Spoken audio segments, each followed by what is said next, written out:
മന്ത്രി A K Saseendran സംസാരിക്കുന്നു. ദീപക് ധർമ്മടത്തോട് അത് കേൾക്കാം. അപ്പോൾ ആ രംഗത്ത് കുറച്ചും കൂടി ഇഫക്റ്റീവായ പ്രവർത്തനം കാഴ്ചവെക്കേണ്ടതുണ്ട് എന്നാണ് പറഞ്ഞത്.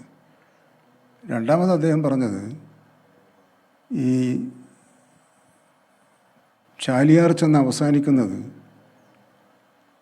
നമ്മുടെ കടലിലേക്കാണ്. അപ്പോൾ കടൽ മുഖത്ത് എന്തെങ്കിലും ചെയ്യാനുണ്ടെങ്കിൽ അത് ചെയ്യാൻ പറ്റിയ കാര്യം കോസ്റ്റ് ഗാർഡുമായി ആലോചിച്ച് നടപടികൾ സ്വീകരിക്കുന്നത് ഉചിതമായിരിക്കുമെന്നാണ്. അതിന് പറയാൻ കാരണം രാവിലെ 7-7:30 മണിയാകുമ്പോഴേക്കും ചാലിയാറിൽ നിന്നാണ് ആദ്യം മൃതദേഹം കണ്ടെത്തിയത്. അപ്പോൾ 35 കിലോമീറ്റർ ദൂരം അതങ്ങ് പോയി എന്നുള്ളതാണ്. അപ്പോൾ അതിൻ്റെ വേഗതയാണ്. ചെറിയ സമയം കൊണ്ട് തന്നെ മൃതദേഹം ചാലിയാർ എത്തിക്കഴിഞ്ഞു. അത്രയും ദൂരം അത് കവർ ചെയ്യുമെന്ന് പറഞ്ഞാൽ ആ വെള്ളത്തിൻ്റെ സ്പീഡാണ്. ആ സ്പീഡിൻ്റെ കൂടെ അങ്ങോട്ട് പോയിട്ടുണ്ടെങ്കിലോ പിന്നെ ചില തടയണകളുണ്ടാവും. അപ്പോൾ ആ പ്രദേശങ്ങളിലൊക്കെ കൂടി ഒരു പരിശോധനയും കൂടി നടത്തുന്നത് നന്നായിരിക്കും എന്നാണ് അദ്ദേഹം പറഞ്ഞിട്ടുള്ള നിർദ്ദേശം. ബാക്കി കാര്യങ്ങളിലൊക്കെ ഇവിടെ നടത്തിയ പ്രവർത്തനങ്ങൾ തുടരണം എന്ന് അദ്ദേഹം നിർദ്ദേശിക്കുകയും ചെയ്തു. തിരച്ചിൽ ഇനിയും തുടരണം എന്നുള്ളതല്ലേ മുഖ്യമന്ത്രിയുടെ നിർദ്ദേശം? അല്ല, ഈ ദൗത്യം അങ്ങനെ ഉടനെ നിർമ്മിക്കേണ്ട. ദൗത്യം അവസാനിപ്പിക്കുന്നത് ഒരാളെ ഏൽപ്പിച്ച ജോലി അവർ പൂർത്തിയായി കഴിഞ്ഞാലല്ലാതെ അതിനിടയിൽ മാറ്റമൊന്നുമില്ല.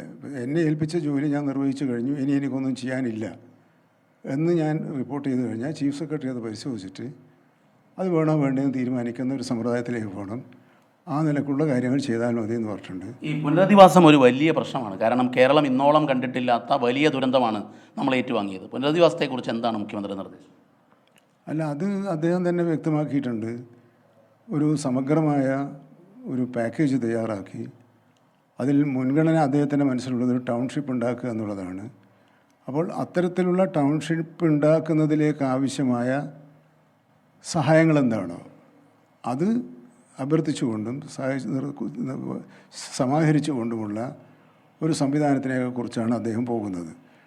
നമ്മളിതിനെ ദേശീയ ദുരന്തമായി പ്രഖ്യാപിക്കണമെന്ന് പറയാൻ കാരണം ദേശീയ ദുരന്ത നിവാരണ പ്രഖ്യാപിച്ചു കഴിഞ്ഞാൽ ദേശീയ ദുരന്ത നിവാരണ നിധിയിൽ നിന്നും സാമ്പത്തിക സഹായം കിട്ടും. മാത്രമല്ല MP മാർക്ക് 1 കോടി വരെ MP ഫണ്ടിൽ നിന്ന് നൽകാം. അല്ല, അതിൻ്റെ ഒരു സവിശേഷത എന്ന് പറഞ്ഞാൽ അതിൽ 4-1 സംസ്ഥാനം വഹിച്ചാൽ മതി. ബാക്കി 4-3 കേന്ദ്ര ദുരന്ത നിവാരണ നിധിയിൽ നിന്നും എടുക്കാൻ കഴിയും. ആ സഹായം കേരളത്തിന് ലഭിക്കുകയാണെങ്കിൽ വലിയൊരു പ്രയോജനം ചെയ്യുമെന്നുള്ളത് കൊണ്ടാണ് അങ്ങനൊരു പ്രഖ്യാപനം നടത്തണമെന്ന് ഞങ്ങൾ ആവശ്യപ്പെട്ടത്. അല്ലാതെ ആ പേരിൻ്റെ ഭംഗി കൊണ്ടല്ല. ഈ കേന്ദ്രത്തിൻ്റെ കാര്യം പറയുമ്പോൾ കേന്ദ്ര ഗവൺമെൻറ്റിന് നേരിട്ട് അവരുടെ ബഡ്ജറ്റ് എമൗണ്ടിൽ നിന്നും തരുന്നതിന് പകരം ദുരന്ത നിവാരണത്തിനായി നീക്കിവെച്ച സംഖ്യയിൽ നിന്നും നല്ലൊരു സംഖ്യ സഹായധനമായി നൽകാൻ കഴിയും. അപ്പോൾ അവർക്ക് നല്ല മനസ്സുണ്ടെങ്കിൽ അത് പ്രഖ്യാപിക്കാൻ കഴിയേണ്ടതാണ് എന്ന ആവശ്യത്തിൽ നമ്മൾ ഉറച്ചു നിൽക്കുകയാണ്. ഇന്ന് കേന്ദ്രം സംസ്ഥാനത്തെ അതിരൂക്ഷമായി വിമർശിച്ചിരിക്കുകയാണ്. കേന്ദ്ര വനം പരിസ്ഥിതി മന്ത്രി ഭൂപേന്ദ്ര യാദവ് കേരളം വരുത്തിവെച്ച ദുരന്തമാണ് ഇതെന്നും മലയോര മേഖലയിൽ കയ്യേറ്റത്തിന് അനുമതി നൽകിയെന്നൊക്കെയാണ് ആക്ഷേപിച്ചിരിക്കുന്നത്. എങ്ങനെയാണ് വനമന്ത്രി ഇതിനെ കാണുന്നത്? കേന്ദ്ര വനം പരിസ്ഥിതി വകുപ്പ് മന്ത്രി കേരളത്തിലെ ജനങ്ങൾ ഉത്കണ്ഠയോടുകൂടി ജീവിക്കുന്ന ഈ സമയത്ത് സർവ്വശ്രദ്ധയും പ്രാർത്ഥനയും ദുരന്തത്തിൽപ്പെട്ടവർക്ക് വേണ്ടി നടത്തുന്ന ഘട്ടത്തിൽ കുറ്റം ആരുടെ മേലെയാണ് എന്ന് ചാർത്താനുള്ള താല്പര്യമാണ് കാണിച്ചത്. അത് വളരെ ക്രൂരമാണ്. അത് കാണിക്കുന്നത് ഇത്തരം കുറ്റപ്പെടുത്തലിലൂടെ കേന്ദ്രത്തിൻ്റെ ഉത്തരവാദിത്വം നിർവഹിക്കുന്നെന്നും പിന്നോട്ട് പോകാനുള്ള ശ്രമത്തിൻ്റെ ആദ്യ സൂചനയായി ഇതിനെ കണക്കാക്കാവുന്നതാണ്. വളരെ ദൗർഭാഗ്യകരമായിപ്പോയി. ഇതിനൊരു രാഷ്ട്രീയ മറുപടി പറയാൻ ഈ ഘട്ടത്തിൽ ഞാൻ ഉദ്ദേശിക്കുന്നില്ല. കാരണം ഇപ്പോൾ നമുക്ക് കേന്ദ്രവും സംസ്ഥാനവും പഞ്ചായത്തും ഭരണകക്ഷിയും പ്രതിപക്ഷവും എന്ന ഭേദമന്യേ ദുരന്തത്തിനിരയായവരെയും അവരുടെ കുടുംബത്തെയും സംരക്ഷിക്കുക എന്ന ഏക മനസ്സോടുകൂടിയാണ് പ്രവർത്തിക്കുന്നത്. ഇവിടെ 2 അഭിപ്രായമില്ല, ഒറ്റ അഭിപ്രായമുള്ളൂ. ആ സ്പിരിറ്റ് ഉൾക്കൊള്ളാൻ ദയവായി കേന്ദ്രമന്ത്രി തയ്യാറാകണമെന്ന് മാത്രമാണ് അദ്ദേഹത്തെ അപേക്ഷിക്കാനുള്ളത്. Thank you minister. വളരെ കൃത്യമായി തന്നെ കേരള വനം മന്ത്രി പറയുന്നത് ഇപ്പോൾ ഒരു രാഷ്ട്രീയ മറുപടിക്ക് തയ്യാറല്ല.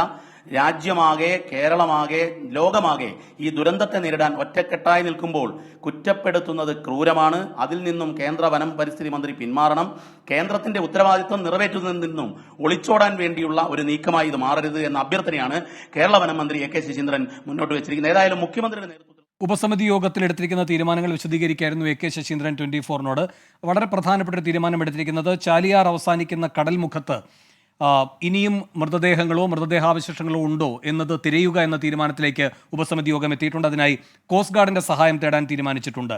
രാവിലെ ഈ ദുരന്തം നടന്ന പിറ്റേന്ന് രാവിലെ 7:30-യോടെയാണ് ആദ്യ മൃതദേഹം അവിടെ ചാലിയാറിൽ നിന്ന് കിട്ടുന്നത്. അതുകൊണ്ട് തന്നെ അത് വെള്ളത്തിന്റെ വേഗതയാണ് കാണിക്കുന്നത്. അതിൻ്റെ ആ ഒഴുക്കിൻ്റെ ശക്തി കൊണ്ട് സ്വാഭാവികമായും കടൽമുഖത്തും ഒരു പക്ഷേ മൃതദേഹങ്ങളോ മൃതദേഹാവശിഷ്ടങ്ങളോ കണ്ടെത്താനുള്ള സാധ്യത മുന്നിൽ കാണുന്നു.